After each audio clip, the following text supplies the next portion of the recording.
అమెరికాలో చిందరవందరగున్న మీ ఇంటికి handyman cleaning plumbing services కోసం కాంటాక్ట్ ఇన్స్టా సర్వీస్. యుఎస్ లో ఎక్కడైనా ఎప్పుడైనా for instant bookings visit instaservice.com. విదేశాల్లో మంచి ఉద్యోగం, మెరుగైన జీవితం ఇది ప్రతి యువకుడి కల. ఈ కలలను సాకారం చేసుకోవటానికి రేయింబవళ్ళు కష్టపడేది కొంతమంది అయితే అడ్డదారి తొక్కైనా సాధించేది మరికొంతమంది. కానీ ఈ రెండు రకాల మనుషుల మధ్యన ఇతరులపై ఆధారపడే వర్గం కూడా ఉంది. తరచూ ఏజెంట్లు, మోసగాళ్ల ఉచ్చులో పడి మోసపోయి ఆర్థికంగా చితికిపోతుంటారు. ఇలాంటి ఓ సంఘటనే కేరళకు చెందిన హిమాన్షు మాథూర్ అనే వ్యక్తికి జరిగింది.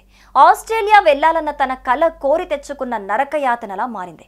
ఉద్యోగం ఇస్తామని హిమాన్షు మాథూర్ని మోసం చేసి ఇరాన్లో కిడ్నాప్ చేసి దారుణంగా టార్చర్ చేసిన ఈ ఘటన ఆందోళన కలిగిస్తోంది. హిమాన్షు మాథూర్ ఢిల్లీలో నివసించే కేరళ కుటుంబ సభ్యుడు. అతడి కలలు ఆస్ట్రేలియాలో షిప్పింగ్ కంపెనీలో ఉద్యోగం చేయటం. హర్యానా కర్నల్కు చెందిన అమన్ రాతి అనే వ్యక్తి ఇమిగ్రేషన్ సర్వీసెస్ అందిస్తానని చెప్పుకొని హిమాన్షును సంప్రదించాడు. కంటిన్యూస్ గా డిశ్చార్జ్ సర్టిఫికేట్ సిడిసి కోర్సు పూర్తి చేస్తే ఆస్ట్రేలియా వర్క్ వీసా సులభంగా వస్తుందని హిమాన్షును నమ్మబలికాడు. అతని మాటలు నమ్మి నోయిడాలో ఆ కోర్సు పూర్తి చేశాడు. ఆ తర్వాత అమన్ ఇండోనేషియా రాజధాని జకార్తాలో చర్చించేందుకు హిమాన్షును పిలిచాడు. వీసా కోసం 19 లక్షల రూపాయలు డిమాండ్ చేశాడు.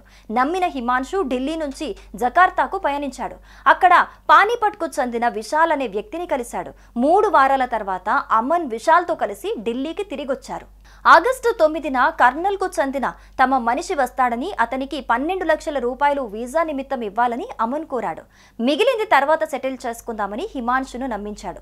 ఆ తర్వాత ఒప్పందం ప్రకారం ఆగస్టు 29న ఆస్ట్రేలియా వెళ్లేందుకు అమన్తో కలిసి హిమాన్షు తెహ్రాన్కు చేరాడు. అక్కడి నుంచి ఆస్ట్రేలియాకు వెళ్తామని భావించాడు హిమాన్షు. కానీ అక్కడే షాక్ తగిలింది. వారిని ఒక గ్యాంగ్ కిడ్నాప్ చేసి చాబహర్ పోర్టు నగరానికి తీసుకెళ్లింది. హిమాన్షును మొదట కలవడానికి వచ్చిన మితు అనే ఏజెంట్ ఆ గ్యాంగ్ సభ్యుడే. ఇక అక్కడి నుంచి హిమాన్షు జీవితం మరింత దారుణమైంది. గ్యాంగ్ సభ్యులు ఇనుము పైప్లతో కొట్టి టార్చర్ చేశారు. ₹1 కోటి చెల్లించకపోతే చంపేస్తాం, అవయవాలు అమ్మేస్తామని బెదిరించారు. హిమాన్షు సోదరుడు డింపీకి వీడియో కాల్స్ చేసి టార్చర్ చూపించి డబ్బులు డిమాండ్ చేశారు. చివరికి కుటుంబం 20 లక్షల రూపాయలు పంజాబ్ జలంధర్లోని మరొకరికి ఇచ్చి హిమాన్షును రక్షించుకుంది. వారికి డబ్బు అందగానే హిమాన్షు మాథూర్ అమన్లను చాబహర్ ఎయిర్పోర్ట్లో వదిలేశారు. సెప్టెంబర్ 7న ఢిల్లీ చేరిన హిమాన్షు ఇంకా షాక్లోనే ఉండిపోయాడు. పోలీసులు అతడు కోలుకున్న తర్వాత స్టేట్మెంట్ రికార్డ్ చేయాలని పేర్కొన్నారు. ప్రస్తుతం ఈ ఘటనపై పోలీసులు కేసు నమోదు చేసి దర్యాప్తు చేస్తున్నారు.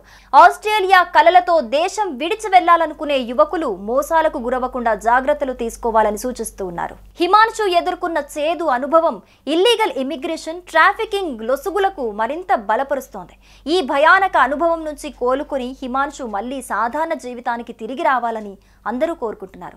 ఉన్నత ఆలోచనలు, మెరుగైన జీవితం గడపాలని ఆశపడి మోసగాళ్ల చేతికి చిక్కిన హిమాన్షు మాథూర్ నరకం అనుభవించాడు.